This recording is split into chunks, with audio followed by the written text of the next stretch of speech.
Fala pessoal, tudo bem? Esse é mais um Papo de Startup. Hoje tá um pouco diferente, normalmente é o Otero ou o Cris apresentando aqui. Hoje sou eu, Pietro.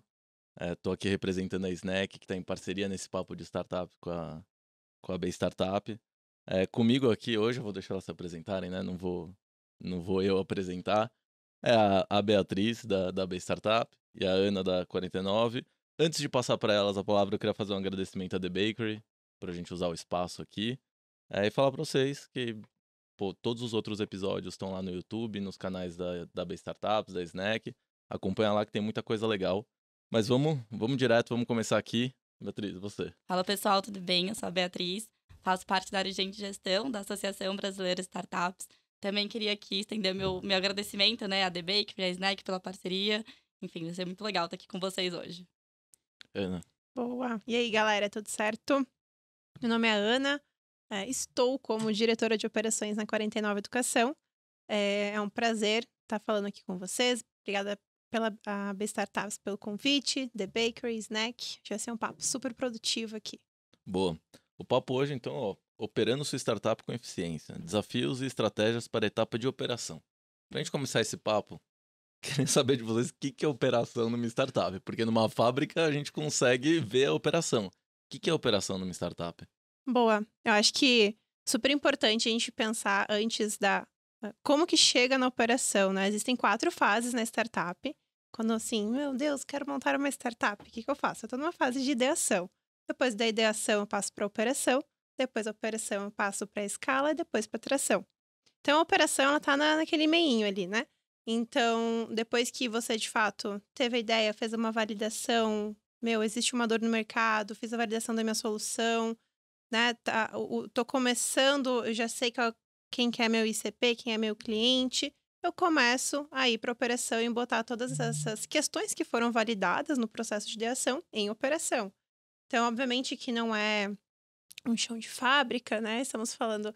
Até existem startups que usam mais essa parte de hardware, enfim, que pode existir essa conexão. Mas, de forma geral, a operação tá com um bom canal de atração, né, de leads, tá com uma boa metodologia ali de conversão de clientes, de entrega da solução, tá com sua estrutura ali de back-office. O que é back-office, né? Administrativo, tal, financeiro. Essa galera tá começando a operar e tá começando, a startup tá entrando cliente, tá começando a fluir o negócio, né? Então, de forma geral, eu vejo a operação como o pós-ideação e o antes de começar A crescer, a né? crescer de fato. Sim. E aí, pensando nisso, como é que você imagina, né, pensando, nesse cenário, como equilibrar o crescimento, a necessidade de ter crescimento em manter uma operação saudável, tranquila, ali rodando da maneira que deve ser? Então, né, eu acho que essa é a pergunta de milhões. Quem souber responder essa pergunta pode voltar a várias startups, a várias mentorias e consultorias. Porque, de fato, é a famosa dor do crescimento, né? Qualquer momento, acho que vários momentos a gente passa por esses questionamentos, assim, inclusive empresas mais consolidadas. A gente quer ter a cultura da startup porque é massa, porque é prático fazer as coisas acontecer, mas a gente também quer ter a senioridade de uma empresa grande, Tranquilidade, a né? tranquilidade. Então, é a dor do crescimento, né? E, querendo ou não, infelizmente, fazer os nossos famosos trade-offs. Então, a gente tem que fazer escolhas. E quando você tá saindo da ideação, indo para operação, essa dor de crescer, você tem que fazer escolhas. Essas escolhas, elas têm que estar muito vinculadas com a sua estratégia. Então, qual que é a sua estratégia na startup dos próximos 2, 3 anos? Beleza, eu vou tomar uma decisão com um negócio que vai fazer sentido com que eu chegue nesse lugar, né? Então, a gente... quando a gente pensa na estrutura de colocar uma startup para rodar ali na operação, a gente sempre fala, né, aquele negócio, pessoas, processos e ferramentas. Na teoria, muito lindo, né? É maravilhoso, né? Aí eu vejo as pessoas falando, gente, quero ver colocar em prática esse negócio. Não é fácil mesmo. E aí eu acho que conforme a fase que a startup tá, que ela vai chegando numa maturidade maior, pode ser que cada uma desses 3 pilares vão sendo priorizados, né? Então, no início, eu acredito que é muito processo, assim, você tem que focar no processo. Como você vai construir os seus processos internos. E igual startup que tem que fazer validação, você tem que fazer validação para processo também. CEO, CTO, COO. Façam validação dos processos internos também. Não cheguem já metendo a louca e fazendo né, o que rodar. Faz validação do processo. Isso tá fazendo sentido? Beleza. Aí vai, né? Pessoas para executar e depois realmente da ferramenta. Tem gente que fala que é ferramenta antes das pessoas, né? Que a gente pode até discutir sobre isso. A gente, lá na Fischer, na Snack também, a gente brinca que ordem e progresso só vem nessa ordem na bandeira, porque normalmente é progresso depois ordem. A gente vê um erro comum é você querer ficar fazendo uma estrutura muito robusta, buscando ferramenta antes de saber do que você precisa, né? Acho que uma coisa que a gente brinca muito é, pô, deixa o pino começar a bater, começar a estourar pra todo lado, e você fala, tá bom, entendi que eu preciso daquilo. Antes de achar do que você precisa de alguma coisa. Acho que planejamento você tem que sempre fazer, mas você tem que ter uma dosagem entre planejar e executar, né? Testar muito antes, né? Entender o que tá realmente fazendo sentido pra poder depois trazer uma ferramenta, trazer uma pessoa pra cuidar daquele processo que às vezes nem existe ainda, que tá realmente só estourando, de fato. E a gente, você citou ferramentas, processos e pessoas. Pessoas, depois eu vou passar pra você. Fechado. Mas vamos começar a falar de, primeiro, ferramentas. Acho que é o mais básico aqui.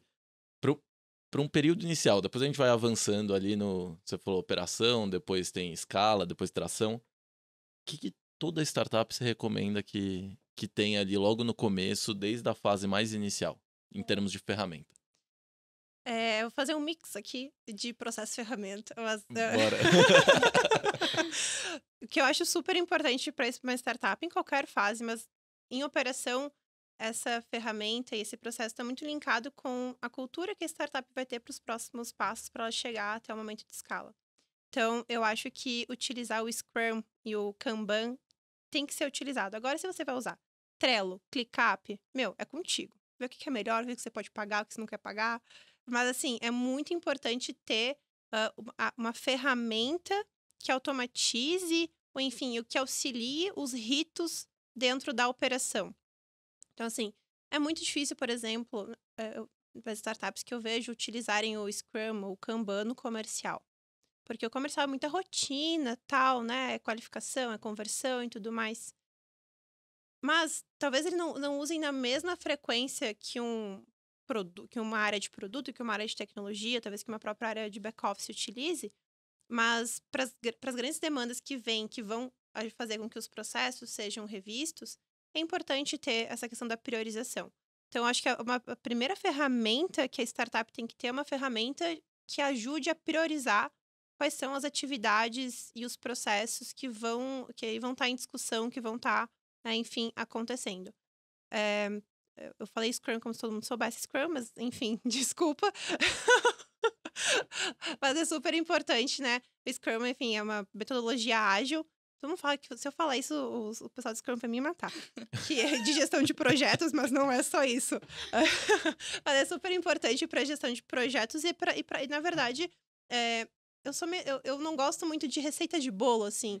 Então, eu fiz o curso do Scrum, li o livro do Scrum, eu utilizo o que eu acho massa. O que eu acho que é importante ali para startup, né? O que faz sentido. Eu não sigo 100% do que tá lá. Uhum. Então, acho que isso é super importante para startup. E startup tem muito isso, né? Ela é muito... se adapta. Então, pega o que é legal para ti. Eu acho que os princípios têm que continuar ali importantes, né? De definir os ritos.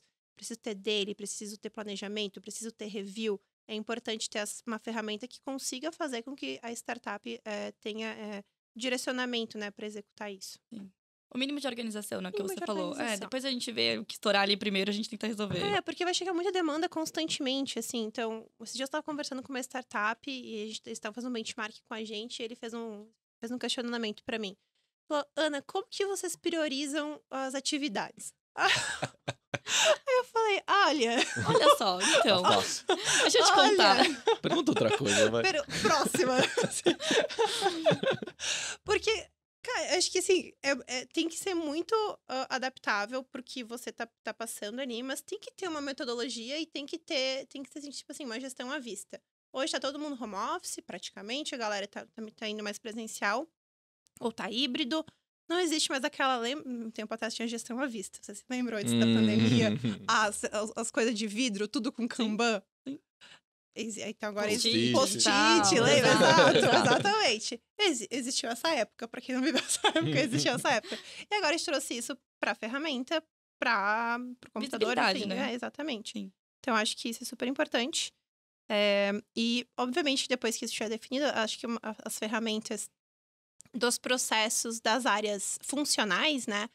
Marketing, comercial, CRM, super importante. Tem vários CRMs gratuitos. Se você não tem um CRM gratuito, vai fazer uma planilha.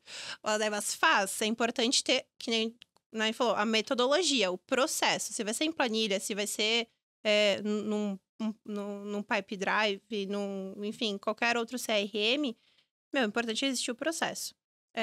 Que conecte marketing, comercial e depois, né, a entrega do produto. E aí chega a famosa também, aí colocamos um RP ou não colocamos um RP? Tô no momento de ter um RP ou não tô no momento? Então, acho que o que eu recomendo também é a mesma questão. Faz processo, faz planilha, depois que a planilha tiver massa, assim, tá fluindo a planilha, tá uma beleza. Aí você vai pra colocar o sistema pra rodar, senão você vai automatizar um erro, né? Vai automatizar um problema. Até porque todas essas ferramentas exigem um setup. Você não sabe o que você tá fazendo, você vai fazer setup do quê? Mas a gente até estava falando, acho que o processo de fato é super importante, mas de você saber exatamente tudo que você tem que fazer para entregar seu produto. Então não só mapear muito bem a jornada do cliente, todos os touch points, tudo que você entrega, mas tudo que você precisa fazer por fora para entregar essa jornada. Então, que nem você falou, ferramenta de priorização. Tá bom, mas você precisa ter uma regra de priorização antes.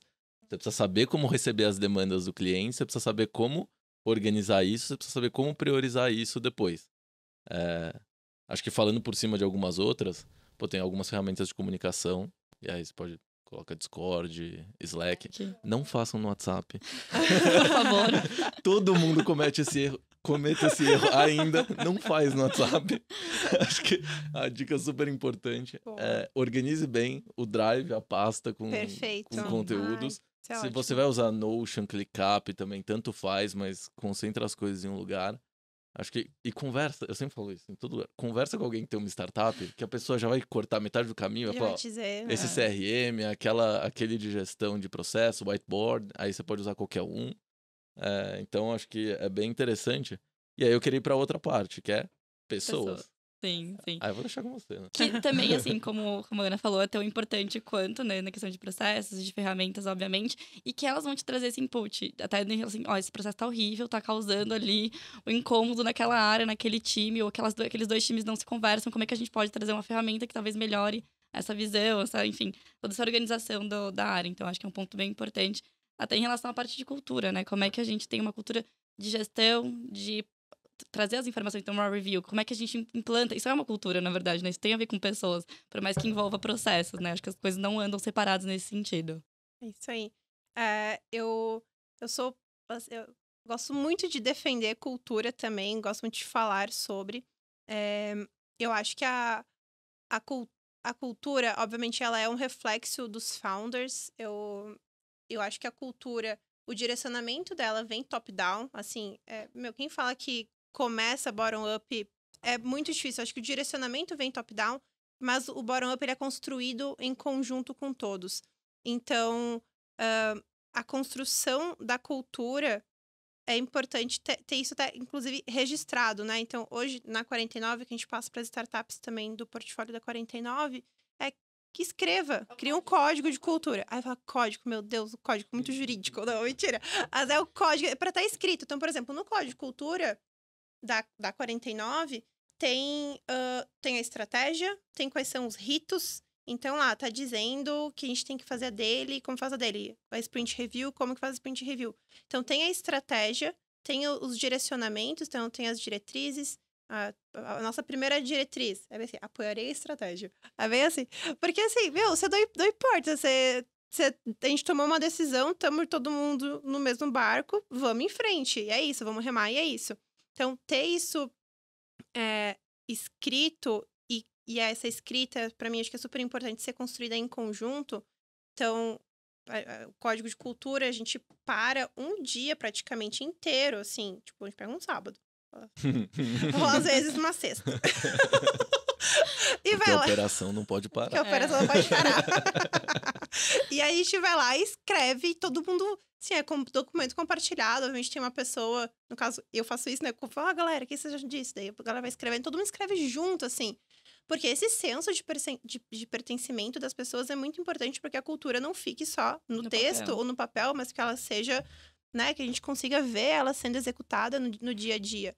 Meu, eu tenho uma tomada de decisão. O que eu vou fazer? Beleza. Eu não preciso ir na cultura, olhar. Eu já tomo a decisão com base na cultura. E isso também é super importante na contratação das pessoas, né? Então, hoje, o nosso código de cultura, ele faz parte do nosso processo de recrutamento e seleção.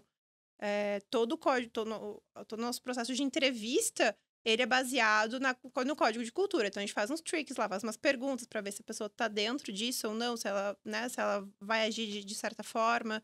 Então, porque trazer pessoas dentro da cultura vai fazer também com que a startup opere cada vez melhor e chegue na próxima fase, né? Fique muito coesa, na verdade, né? Todo mundo tá indo no mesmo propósito, no mesmo objetivo ali junto.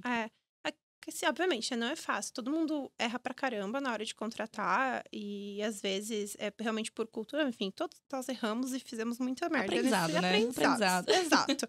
E, assim, e aí você vai aprendendo com esses erros, né? E aí você vai ajustando isso. Então, e aí... obviamente que é muito lindo falar essas coisas, né? Cria um código de cultura, coloque na entrevista, meça se a galera tá Só dentro da contrate cultura. se for É assim. isso, a vida é linda. Não é assim que funciona na prática, porque somos pessoas e às vezes a gente faz algum erro, né, não consegue fazer algum ajuste que deveria ter sido feito, mas é isso que é startup, né? A gente vê um erro, a gente muda e aí bola pra frente. Aprendeu com o erro, bola pra frente, não fica remoendo. Então, acho que isso é uma parte da cultura também. Que é, né, que cada startup tem que definir o que quer fazer, né? Eu vou fazer só mais uma coisa que eu já tô menti a quinta e falei aqui. Que eu acho que é super importante. Que é nessa fase de startup de operação, a palavra pra mim então, tipo, é execução, assim. Você tem que executar, você tem que fazer acontecer.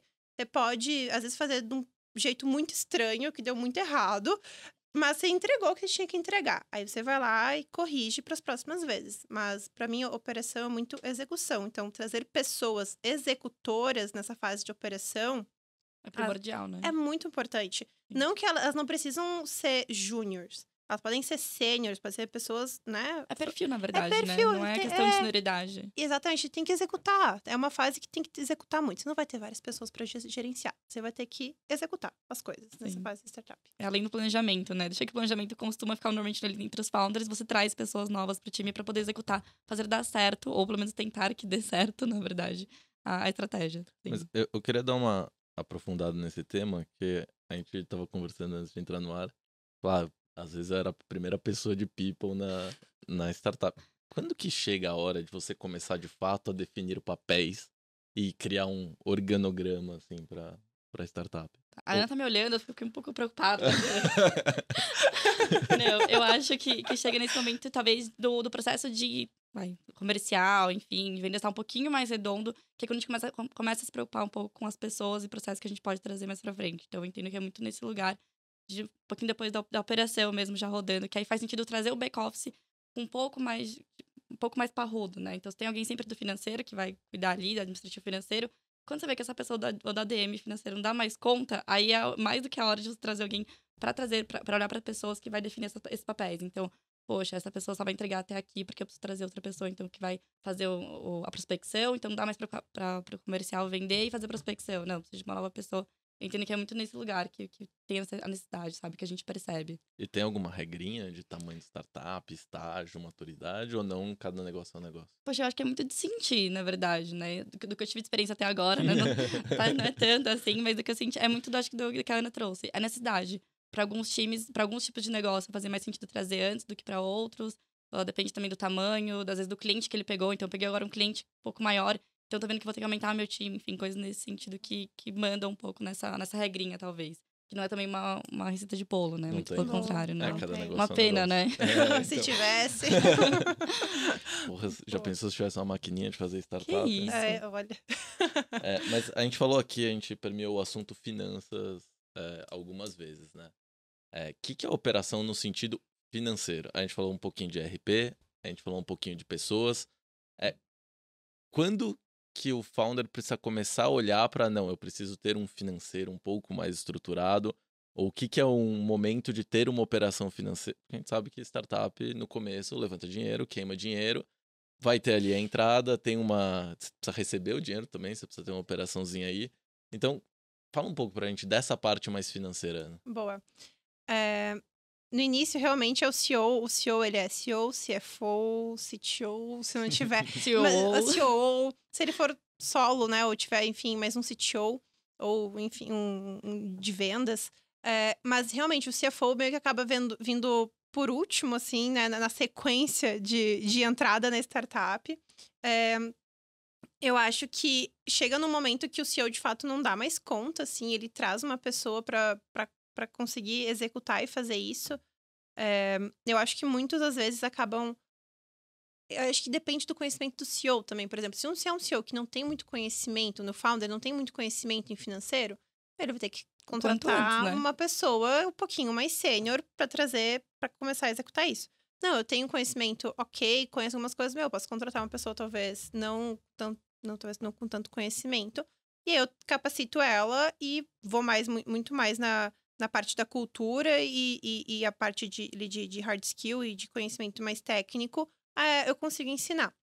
Eu acho que os founders têm que fazer essa autoanálise, é importante. E aí, em algum momento, eu acho que tanto a contratação de um RH como a contratação de um financeiro também está muito ligado com as jornadas também de captação de investimento da startup. Então, a partir do momento que que a startup está captando, tá ali no início, pegando um anjo, pegando talvez um pré-seed.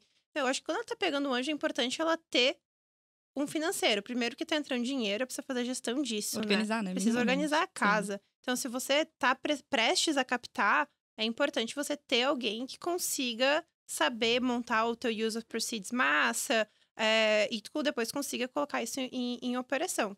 Você tá em operação, então vai ter que entrar alguém do financeiro para conseguir tocar isso. Eu acho acho que também chega no momento da startup que que a startup precisa falar assim, talvez eu não saiba tanto sobre isso e eu preciso de um advisor, eu preciso de uma pessoa que consiga me direcionar nesse sentido. Então, passei disso, já tô operando, tá entrando cliente, tô começando a vendo que a minha inadimplência tá ficando alta. Eu preciso de pessoas para conseguir garantir que o dinheiro tá entrando e tá ficando, né? Sim. Tá entrando e tá ficando. Então, eu acho que o mesmo processo de saber quando contratar um RH e saber contratar um financeiro faz sentido também com a jornada de captação, assim. Além da jornada de fase, né, da startup. O que é a opinião de vocês sobre a terceirização de algumas dessas áreas? Essa aqui eu joguei. nem complexo. tava. Essa não tava. Essa não tava no Essa eu joguei de roteiro. surpresa. Assim, Pode ir. posso andar. Eu acho que a terceirização é muito legal, acho muito massa. Mas eu acho importante que quando for terceirizar, tu já tem que estar com um processo pelo menos definido. Até pra cobrar, né, dessa empresa. Assim, porque daí você vai você saber espera? É a mesma coisa que implantar um sistema. Você vai implantar um sistema, você tá com o processo desenhado, definido? Não, você não vai, não façam isso. Dá merda. É a mesma coisa de contratar um BPO financeiro. Eu acho que o mínimo de processo desenhado para você saber o que passar pra pessoa, né, ou pra empresa, você tem que saber isso dentro de casa. Exatamente para cobrar a pessoa, para cobrar o terceiro, empresa, né? O que eu preciso, né? Uhum. O que eu preciso saber que ela tá fazendo. Todo founder, eu acho que é muito importante isso. Todo founder tem que saber falar sobre número. Isso é um fato. Founders aprendam a falar sobre número em algum momento, assim. Porque você não precisa montar o indicador, você não precisa montar a DRE, você não precisa saber como que tá ali, como que se calcula o LTV, o CAC, o que tá indo, sabe? Mas assim, você precisa saber a relação dessas coisas. E a mesma coisa com o financeiro. Então, você precisa saber discutir, você precisa saber quais são os impactos, as consequências de um número mais alto, de um número mais baixo. E aí, um BPO financeiro, um terceirado, pode te ajudar também nesse conhecimento. Mas o processo mínimo, eu acho que você tem que desenhar em casa para depois terceirizar. Essa é uma dica muito valiosa. É um corte isso. Não, é verdade, verdade. É super importante. Porque às vezes o pessoal quer começar a terceirizar desde o dia zero. Sim, não vou ficar ter dor de cabeça, né? Vou passar pra uma empresa que... E é o que você falou, depois não sabe cobrar. Não sabe se tá fazendo certo. Sim, você tá pagando, nem sabe o porquê, né? Por qual serviço que você tá aí, enfim, todo mês ali trazendo. E eu também, assim, entendo que faz sentido em algum momento terceirizar, mas também faz sentido em algum momento trazer pra dentro de casa, né? Pra dentro de casa, é só cultura. Normalmente RH, principalmente, eu acho que faz uma mega diferença você saber o momento de legal, foi interessante até aqui ter essa pessoa, né, terceirizar, enfim. Mas o quanto que é importante também você trazer pra dentro de casa alguns processos para que você cuide e tenha mais autonomia sobre qualquer mudança que você deseja ter, né? Não tá fora da sua casa ali, digamos assim. Você falou um ponto de o founder precisa ter os números ali na mão. Eu acho que você tava querendo falar sobre KPIs. Pode ser, com certeza. Pode ser, não. Você captou certo, é isso aí. Então, assim, o Otero detesta que a gente fale em siglas. Então, tá bom saber. explicando aqui pro pessoal. Dá-lhe da sigla. Eu vou sempre lá depois explicando.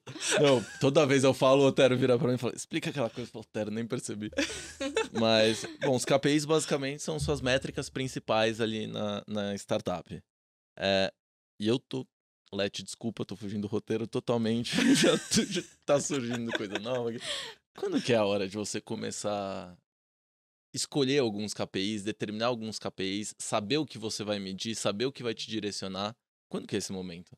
Na operação? Quando você falou, logo depois da ideação, quando começa a operação, já é essa hora ou você tem que rodar um pouquinho antes disso? Eu acho que é super importante definir esses KPIs ali já na ideação. Obviamente não. Mas assim, conforme a evolução da startup, você vai criando KPIs mais estruturados e às vezes mais complexos, né? Então, no início, às vezes você não vai, olhar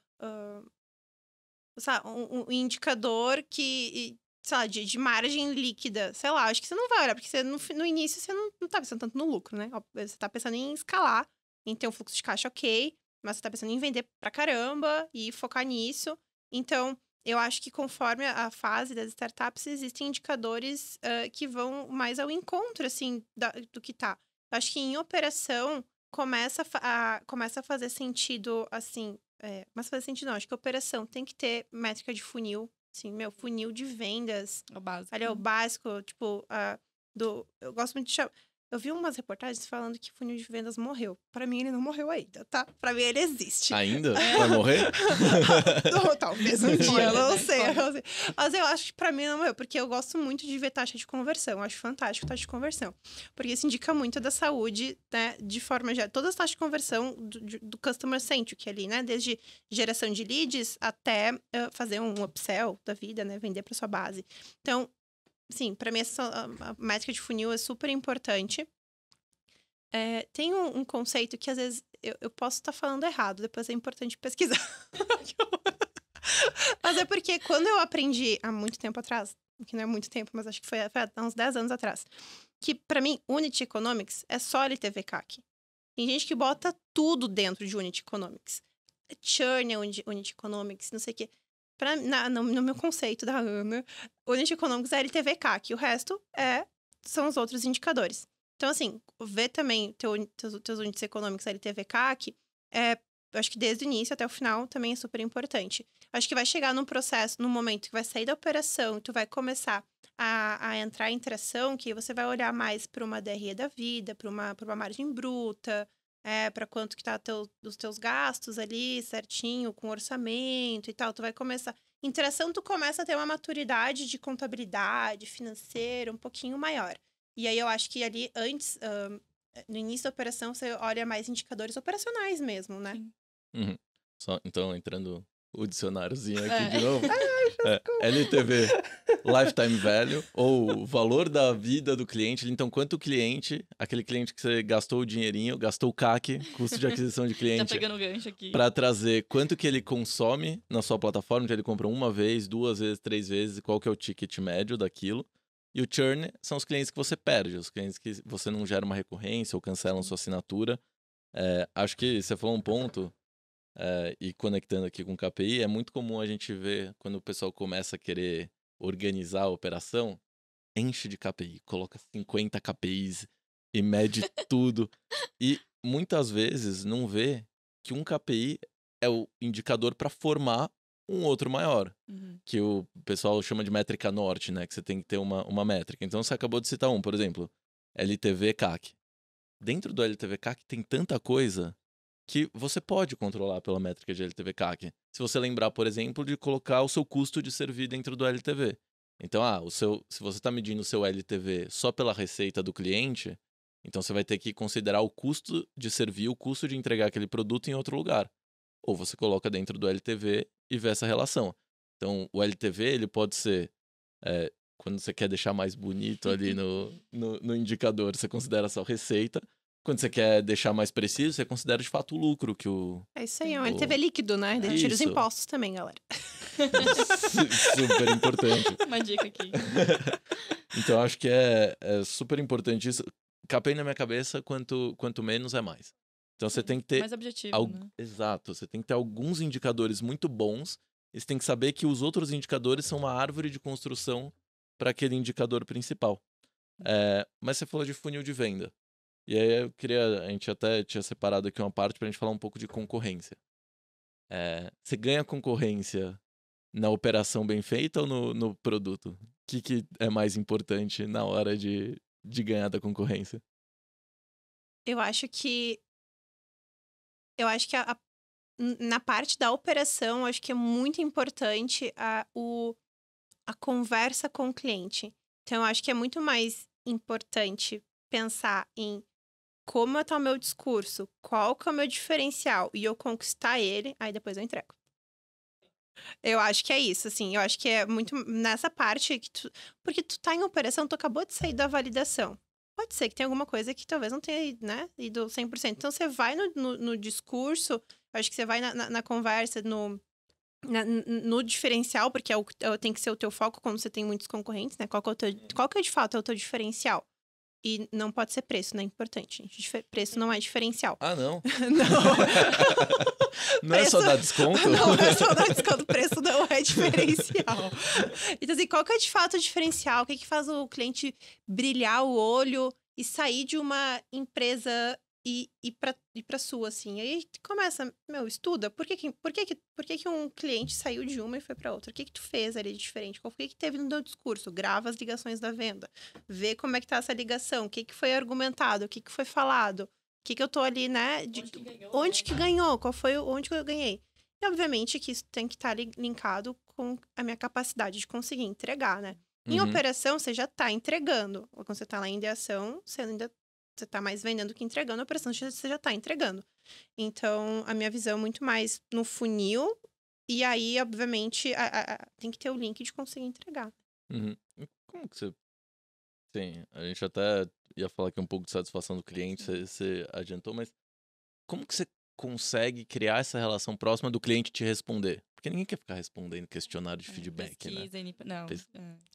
A gente sempre gosta de mandar, mas não. Não é. Assim, a gente responde assim, quando a experiência é ruim, esse é às vezes um grande problema.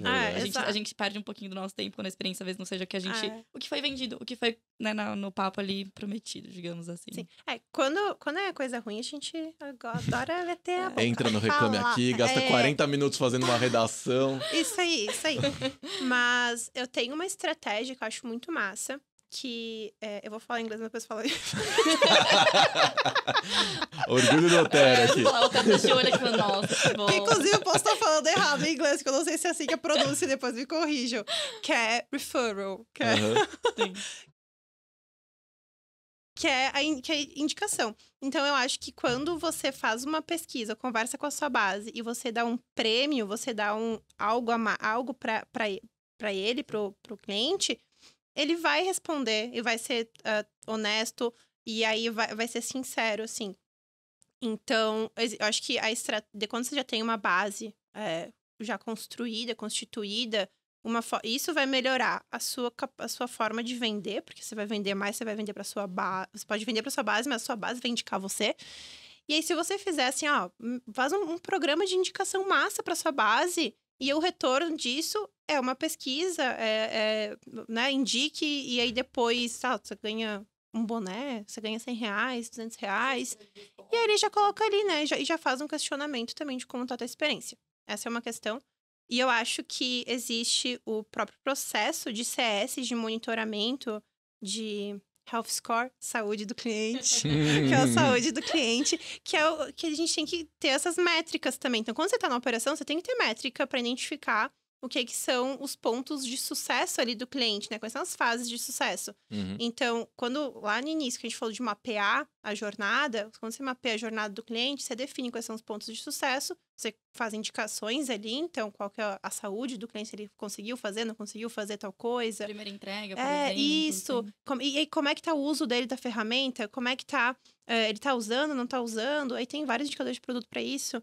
E eu acho que essas identificações dali a gente consegue talvez fazer uma pergunta mais direcionada. A gente gosta de chamar isso lá na 49 de fazer um high touch. Vamos fazer um high touch com o cliente. Vamos fazer, então, o high touch é um contato próximo com o cliente. Vamos mandar no WhatsApp dele, assim, não vai ser pelo WhatsApp do geral, vai ser o cara do CS, a menina do CS, que vai falar diretamente com ele. Então, obviamente que dá para mandar o formulário geral para todos, acho que dá para mandar, tem que ter um mínimo de adesão, né?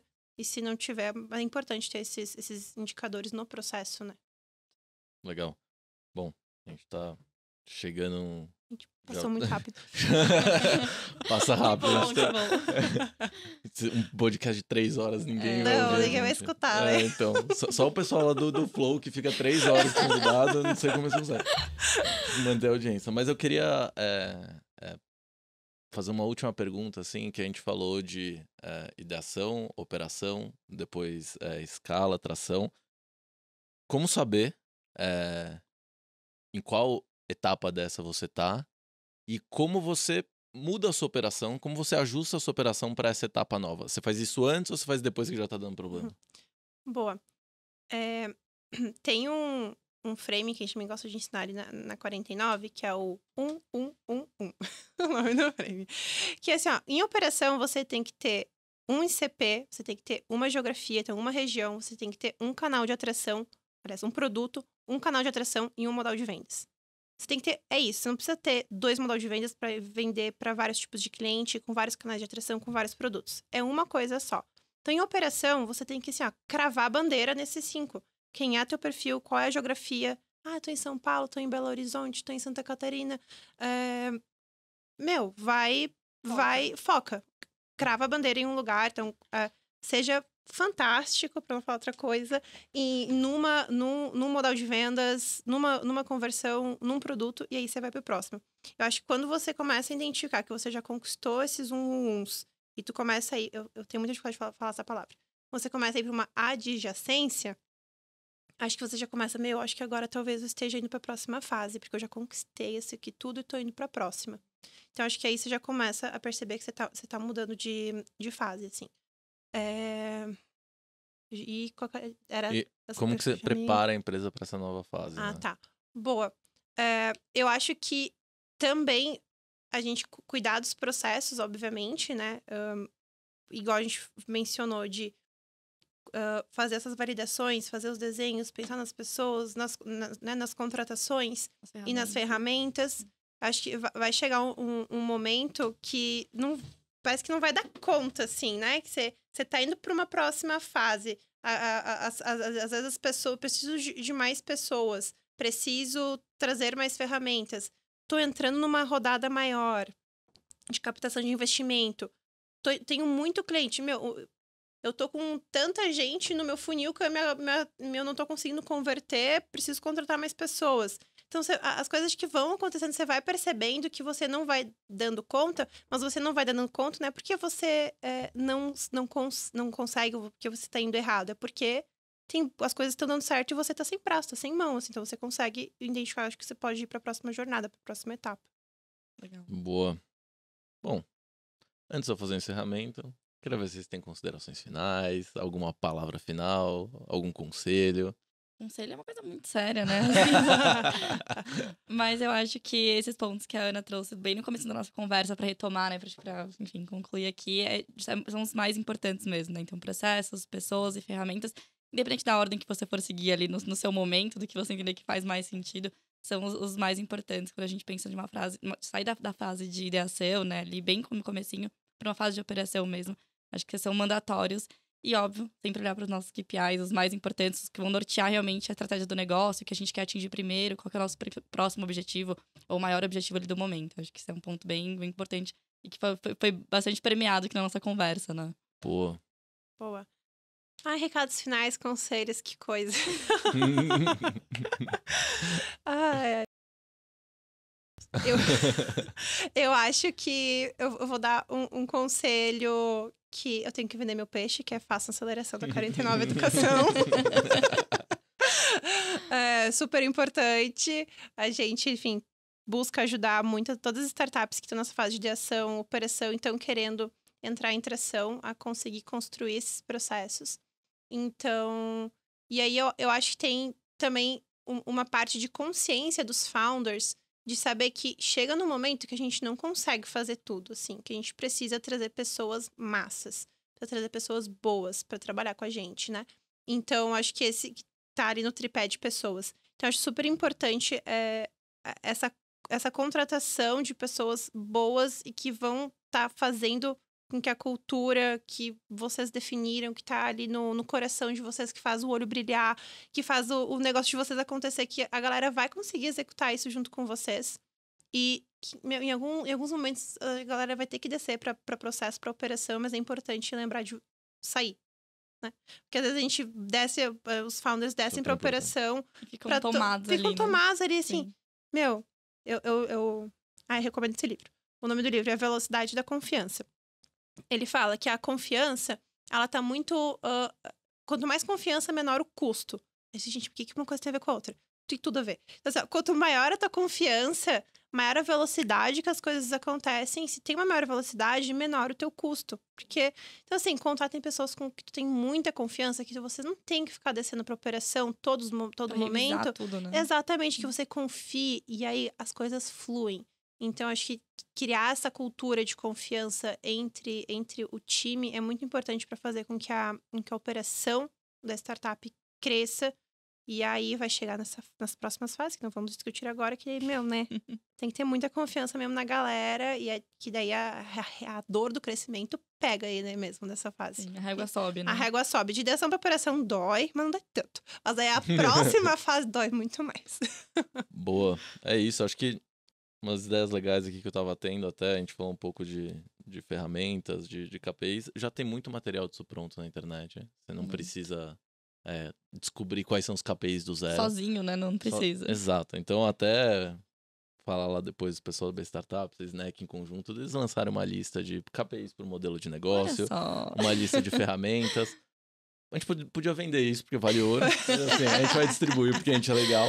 Muito bonzinhos. Mas, cara, acho que não tenho consideração nenhuma. Vocês falaram tudo que era pra ser feito. Isso aqui foi uma aula. Inclusive, já deu gancho, porque o próximo episódio vai ser sobre tração em escala, com a Ingrid e com a Carol. Então, fiquem ligados. A gente falou muito aqui dessa fase inicial de operação. Nos próximos, a gente vai falar de tração em escala.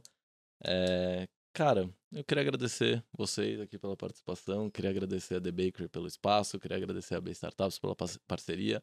Pessoal lá da Snack também por todo o apoio. Ana, muito obrigado. Bia, muito obrigado. Acho que é isso, pessoal. A gente se vê na próxima. Tchau, tchau. Valeu, pessoal. Tchau, tchau.